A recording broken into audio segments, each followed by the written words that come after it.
everyone, welcome to part 5 my in-depth review of the new Ork Codex. As always, my name is Jay. Now, I must start off with, this is about the heavy support. But I must start off with, I completely forgot to mention, and I missed it in my first video, that the Orks come with a new force organization chart. There's a new force organization chart, and for some reason they put it in like the most random spot. It should have been before the armies. It definitely should have been before they introduced each part of the army, but instead it's here, the very back. And because they represent an Ork horde, they have a different force organization chart where they can bring up to 3 HQs, which does definitely create some really cool combinations of HQs where you can bring. And that does lighten up a little bit of what I was talking about, having a problem of choosing which HQs you want to bring, because now you can take 2 big mechs and a pain boy, for example, 2 war bosses and a pain boy. You can bring that extra pain boy. I think that extra slot is going to be key, because then you can bring I think the pain boy is probably going to be the one you want to bring, because he gives Feel No Pain, and Feel No Pain 4-up is really good. The new cyborg bodies only give a 6+ invul. I don't think that's actually worth bringing anymore. If you already have it, good, but I don't think it's worth buying. So that alone, and also you could take up to 9 troops. That's crazy. So you can have 9 squads of 10 boys with 9 knobs running across the field. That's a lot. Now, if they lose a few of them, they'll be mowed down, and the new mob rule will be pretty nasty. But that's real pretty cool. Create some interesting possibilities. You could have 270 boys running across the field having fun. That would be really weird to see. Yeah, I think we have to try. So, very cool stuff. So I got to start off with that. I'm trying to stay positive, and yeah, that's what we're going to talk about. That's awesome sauce. But I'm allowed to say that still. So next, now that that's out of the way, I want to talk about the heavy support. Now, once again, the heavy support section of this codex is pretty crazy. I like it. Now, the biggest battle you're going to have is deciding what in your head do you want to bring. There are a lot. Most of the nastiest things in this codex right now are in this heavy support, and there's a lot of them. And I think in the end, the heavy support will ultimately could define your army. What do you want to bring? You build your army around it, because there's just so much to choose from. We'll start off with the mech guns. Now, the mech guns can got cheaper across the board by usually between 3 to 5 points, and they're now 18 points. And obviously, you can get a Laba for free, a Zap gun for 5 points, so that's a huge drop in price. 23 points for a Laba. There's the Bubble Chukka. I'm not a big fan of the Bubble Chukka. It's a little too gimmicky, because if you roll a 1, essentially you roll for your strength and AP at the same time. So if you roll a 1, your strength 1, AP 1, you're killing Terminators on 6s. Space Marines on 6s, right? It'll be good against light infantry, against other Orks and Tyranids, because if you roll a 6, you'll still kill an Ork boy on a 2. And if you roll a 5, you'll kill an Ork boy on a 3, same with Tyranids. But I don't think the Zap Gun's the way to go. The Custom Mega Cannon is 30 points, and I think that might be the way to go. I like the Custom Mega Cannon. Smash Gun's cool, and Tractor Cannon, they're all cool, and the kit looks awesome. That I give Games Workshop complete props. The kit looks really nice for the mech guns. And apparently Rubik is running around. Up next, the Battle Wagon. So basically, I'm going to discuss this. So if you want to go with, I'd recommend if you bring big guns, first of all, you can include up to 5 mech guns in a squad. So if you go with mech guns, bring multiple, because these things are nasty as solos, but they become even nastier and nastier and nastier the more you bring. If someone brought 15 mech guns, that'd be pretty crazy. You run a green tide of boys and mine them mech guns, could work. That'd be pretty crazy. Next, Battle Wagons. Now, Battle Wagons, I think they still have their purpose in the army. The biggest problem with battle wagons that you're going to have is that most of the battle wagons, people love to stick a mech in there with a custom force field. And now it gives a 5+ invul to the battle wagon, but doesn't give anybody around it the invul. So I don't know if you're going to see the big mech in the battle wagon anymore, but you know what? A battle wagon is still a great option to get your troops across the board. You stick it with a bunch of knobs in there, run them at your opponent, have some fun. Battle wagon has stayed the same in cost, I believe. I thought it used to be 110 points. How much did it used to be? Sorry, just double checking, because I'm trying to remember all the points off the top of my head.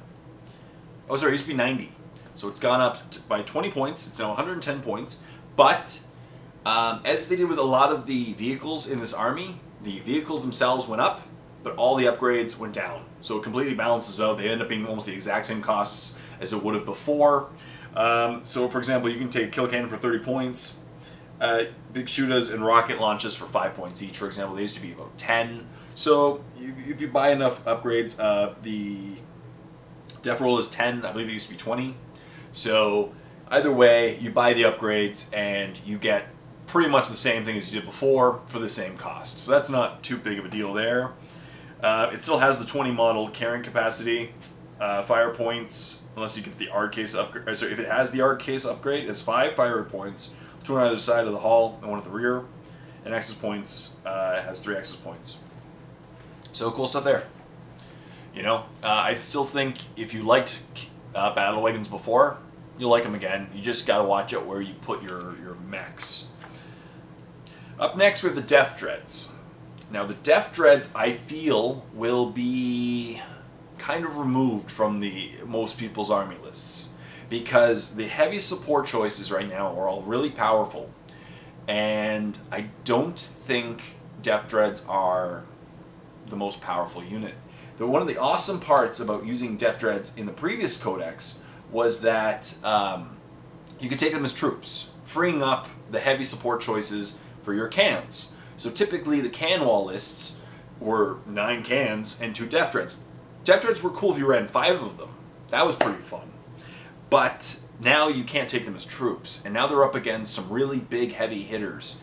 And the way that the guns are now really good, battle wagons are still heavy, Deff Dreads are going to be great. And the new Morkonaut Gorkonaut, I just don't see Deff Dreads, and Flash Gitz, sorry, and Lootas. Like, it's just so many choices in this codex. I don't see Deff Dreads as being the new, I don't think it's going to be the go-to unit. I think people are going to put them on the shelves. Maybe in Apocalypse formations would be fun, but a single Deff Dread is just not strong enough. Plus, they went up in price. They went from 75 points to 80 points. Once again, the upgrades are cheaper, so they'll balance out. But the only combinations now are inferior combinations. What used to happen was you used to be able to purchase a number of close combat arms and guns, right?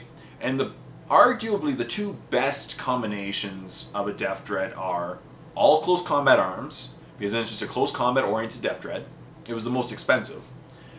Or 3 close combat arms and a Scorcha, because Deff Dreads can't shoot for their lives. They're ballistic skill 2 like Orks. You don't really want to give them a big important gun. Give them a Scorcha. It completely balanced out their shooting. You just flame your enemy and then assault it. Makes sense. But the new combination, he has 2 big Shootas and 2 power claws. And you can switch out one of the big Shoota. Oh, never mind. I misread that. Sorry, my bad. So essentially what you do is you can replace any of the big Shootas with one of the following. So you replace one of them with a Scorcha, and you replace the other one with a Power Claw. So never mind. What I was about to say, I am incorrect. I'll correct myself in this exact same shot. You can create the best combinations. Once again though, I think Killa cans are going to be the way to go. So as you know, I am a lover of the can wall. I love them. And Killa cans, I saw them. They went up from 35 points to 50 points each, and I was like, oh. But they're still amazing. I still love them. First of all, you can take squads of 6. So I could have 18 Killa cans on the table. Now there's a can rule. I'll describe that in a moment. But 18 kilocans on the table at a single time, that makes me a happy gamer. They come with a big shooter and a can claw. And can claw, I'm pretty sure, is just a close combat weapon. Let me see, 93. Let's see, can claw. Can claw. Strength +2, AP2 melee. So they're not as strong. Strength +2, so strength 7. Melee. AP2. So they're still going to be good for ripping apart, you know, light vehicles. They're going to still be great. Eating through infantry, good.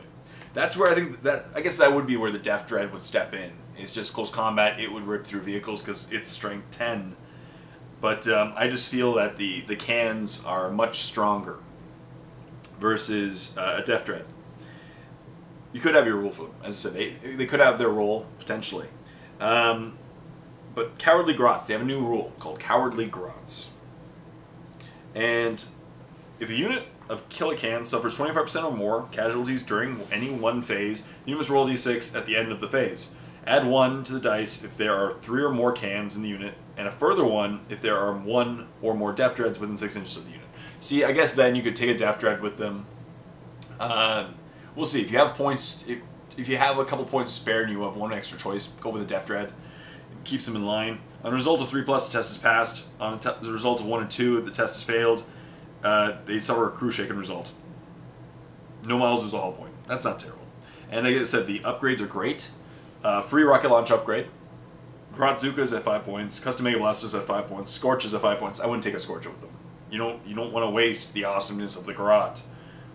And of course, there's Grot Riggers and extra armor. Now, Grot Riggers add It Will Not Die. It Will Not Die is insane. I'm pretty sure. Let me double check before I say that. Grot Riggers. So Grot Rigger, Grot Oiler, Grot Orderly, Swig. Where are you? Grot Riggers. Yeah, It Will Not Die. That's awesome. Having a walker running around with It Will Not Die, that's amazing. As I said, I guess if you do have a small amount of points left, I think maybe a Deff. Now reading that, maybe a Deff Dread could be viable. But I like 6 cans. If you have 18 cans running around the field with Grot Riggers, hello, that is hilarious. So I might need to go pick up some more kilocans. Next, we have the Gorkonaut and Morkonaut. Now, I did a review on them, if you want to go check it out. But basically, to sum it up, nothing's changed, obviously, in the last 2 weeks. And I like the Morkonaut more than the Gorkonaut. As a custom force field option, I think that's great. For 280 points, you get a custom force field, so it's a walking invul save. They both have great transport capacity. Also, I really like the custom mega cannon. I don't like the fact that the Death Storm Mega Shooter, unless they changed in the last couple weeks, the Death Storm Mega Shooter, it's heavy 3d6. I don't like that. I think it should be heavy 18. 3d6, no. 10 shots, 3 hit, not worth it. I prefer the Morkonaut. If you're going to run one of them, I really like the Morkonaut. You're going to see the Morkonaut in several of my lists. I'm thinking my list will start being maybe the Morkonaut and 12 cans. Yeah. That'd be fun. I guess technically I could take a Morkonaut, 6 cans, and a Deff Dread if I want. So I'll have fun. I'm going to try some of these lists out. As I said, I'm going to try to stay positive, people, and talk about some list building, and it'd be fun. Up next, we have the most unfortunate move in the Codex. Lootas are in the heavy support. It hurt my heart when I saw Lootas in the heavy support. Because, as I just discussed, the heavy support is just filled with these amazing choices. The best things in the Codex are in the heavy support. And now the Lootas are there. I love the Lootas when they were in the elites, because then you could take 45 Lootas and a can wall. But now you can't. Can't at all. So Lootas got cheaper by a point each. They used to be 15 points each, now they're 14 points each. Other than that, nothing really changed. They have the new rules, of course. They have stick bombs, not like you'll need them. And you can take up to 10 additional ones for 14 points each. This is where the huge decision will have to be made. Now, in most lists, most people won't be filling their heavies with walkers like me, because I love the walkers. Most people don't. They're not the most popular option. But the thing is, Lootas are now taking up your heavy support. I don't know what's going to happen there. Once again, they have that, you know, strength 7 shot. It's pretty good. And heavy D3, it's good. So they're going to be your support choice. Now them, I think they're going to fill the same niche as some of the mech guns.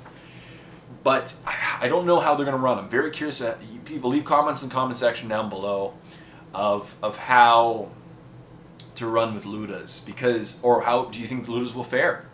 Because Lootas were, in my opinion, the best elite choice, other than maybe Knobs. But even if you take Knobs as troops, they're the best elite choice. You filled up your, you know, I'd take 30 if I could in the elite section, but in the heavy section, I don't know. Because is strength 7 enough for a heavy support choice? I don't know. They filled a good elite slot. I don't know if they're going to fill the same heavy slot. Lootas, break my heart, man.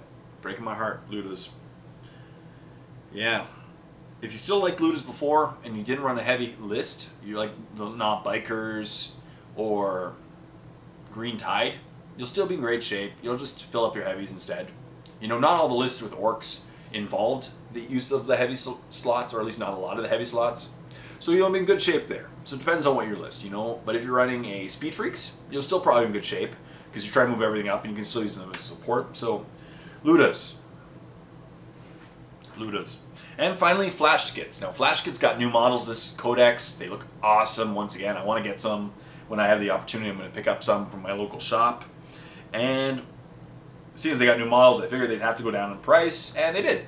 From 135 a squad to 110 a squad, so 25 points. Essentially 5 points a guy. That's nice. I like that. And it's with 1 captain and 4 Flash Gitz. And the big thing about their guns is, I believe they roll for AP. Their strength's 5 or 6, and they roll for AP. Snaz guns. 96.